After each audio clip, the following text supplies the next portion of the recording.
All right, y'all, let's get into 6 a.m. study time. Now, I've been reading the book of Exodus. I'm currently on chapter 13, but I haven't been making videos. So I was like, let's dive in real quick. Let me get them a little rundown of what's going on. So the update that I'm going to give you is chapter 1 through 4. And don't mind me, my hair wrapped up. I'm not combing it down just for this video, so pay attention.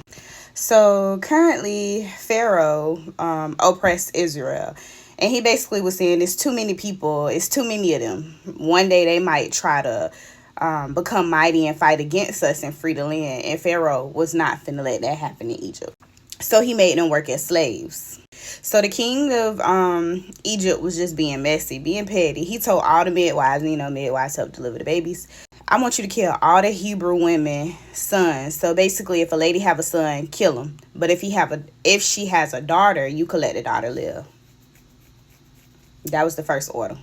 But the midwives feared God.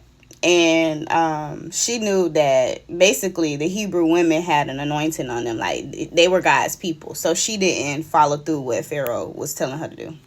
And because she didn't do that, that's how the birth of Moses happened. So a Levi man ended up finding a Levi woman. They ended up sleeping together, and she bare a son. For 3 months, she hid that she had that son. And one day, I'm guessing, because of the rule of Pharaoh, she had to get rid of the baby. So she placed him in the basket and put him alongside the riverbank. Now, God is so good. God always got his hand in the midst. Just listen, just wait. So Pharaoh's daughter, she was bathing at the river and she seen the baby. And then when she unwrapped the baby, she heard the baby crying. Or maybe she heard the baby crying and then unwrapped the baby. And then she noticed that it was a Hebrew child. Even though it was a Hebrew child and she knew what orders her daddy had stated for the Hebrew people, she felt pity for the baby. So she sent her to get her servant. And the servant was Moses' mama, which was her baby. So bear with me. Bear with me now. Now, the baby wasn't named Moses yet. The baby never had a name. But later on, they're going to tell you that the Pharaoh lady named him Moses.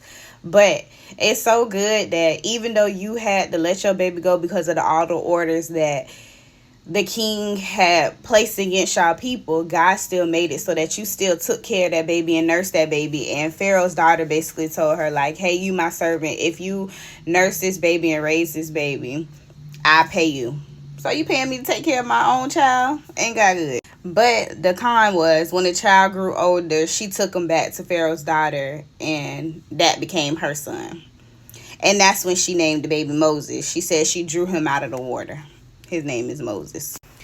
So, boom, Moses ended up growing up, and he had to flee because he seen that the